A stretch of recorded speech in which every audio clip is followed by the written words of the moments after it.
Hi guys, நான் உங்கள் திவித். இன்றைக்கி நம்ம வீட்லேயே எப்படி கெலடோஸ்கோப் செய்யணும் தான் பார்க்க போகிறோம். இது ப்ராஜெக்ட்லாம் கொடுப்பாங்க, அதுக்காக தான் நான் செஞ்சுருக்கேன். ஓகே, வாங்க வீடியோக்குள்ளே போகலாம். இப்போ நம்ம நோட்டுக்கெலாம் போடுவோம்ல, அந்த அட்டையில் இருக்க அந்த ரோலை மட்டும் தனியாக எடுத்து வச்சுருக்கேன். அதை நான் தேவையான அளவுக்கு கட் பண்ணி வச்சுருக்கேன். அதை சுற்றி டேப் போட்டு டெக்கரேஷன் பண்ணி வச்சுருக்கேன்.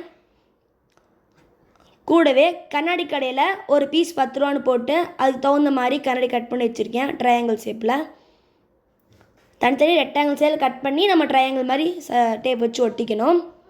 கூடயே ஸ்பாஞ்ச் இருக்குல்ல, ஸ்பாஞ்சை அந்த ட்ரையாங்கிள்குள்ளே போகிற மாதிரி கரெக்டாக கட் பண்ணி வச்சுருக்கேன். பிளாக் கலரில் ஸ்பாஞ்ச் இருக்கிறதா பார்த்துக்கோங்க, அப்போ தான் அந்த ஸ்பாஞ்ச் இருக்கிறது தெரியாது நம்ம பார்க்கும்போது. கரெக்டாக அது உள்ளே ஃபிட் ஆகிற மாதிரி போட்டு பார்த்துக்கோங்க. இப்போ நீங்கள் இது போடுறது இதுக்கு மட்டும் கரெக்டாக இருக்கக்கூடாது, அது அந்த நம்ம செஞ்சு வச்சுருக்கோம்ல அந்த ரோல், அதுக்குள்ளே கரெக்டாக போகிற மாதிரி இருக்கும்.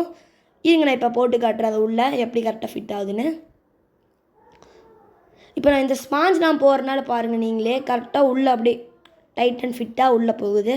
இதுக்காக தான் நம்ம ஸ்பாஞ்சை யூஸ் பண்ணுறோம். இப்போ பாருங்கள் உள்ளே எப்படி இருக்குன்னு. இன்னும் நம்ம உள்ளே டெக்கரேஷன் பண்ணால் இன்னும் சூப்பராக இருக்கும். இது மட்டும் இல்லை, பின்னாடி நம்ம டேப் போட்டு வச்சுருக்கோம். நீங்களே பாருங்கள் அந்த டேப்பை, அப்போ தான் அந்த கண்ணாடி வெளியே வராமல் இருக்கிறதுக்கு. இப்போ நம்ம கிளிட்டர் ஷீட் இருக்குல்ல, கலர் தான் கட் பண்ணி வச்சுருக்கேன். வீட்டில் இந்த கிளிட்டர் ஷீட்லேயே ஒரு 6 பீஸ் எடுத்து வச்சுருக்கேன். நீங்கள் எவ்வளோ வேணுமோ அந்த ஒவ்வொன்றா அதுக்குள்ளே போட்டுக்கோங்க.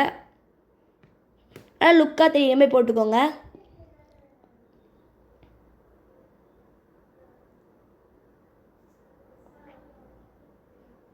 இப்போ அவ்வளோதான், நான் போட்டேன். இப்போ நீங்களே பாருங்கள் எப்படி இருக்குன்னு.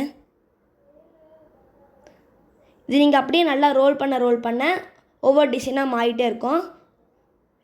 இது நீங்கள் லைட்டில் வச்சு பார்த்தீங்கன்னா நல்லா சூப்பராக இருக்கும். இதை நீங்கள் என்ன டிசைன் வேணால் பண்ணிக்கலாம். இது முக்கியமாக 8th ஸ்டாண்டர்ட் 9th ஸ்டாண்டர்டுக்குலாம் அது ப்ராஜெக்டாக கொடுப்பாங்க, அதுக்காக தான் இந்த வீடியோ. சூப்பராக இருக்குது. இதுக்கு நீங்கள் இவ்வளோ கஷ்டப்பட்டு வீடியோ போடுறேன், இதுக்கு சப்ஸ்கிரைபும் லைக்கும் பண்ணிடுங்க. ஓகே, அவ்வளோதான், நம்ம கெலடோஸ்கோப் அழகாக ரெடி ஆகிடுச்சு. Okay, tata, bye bye, see you.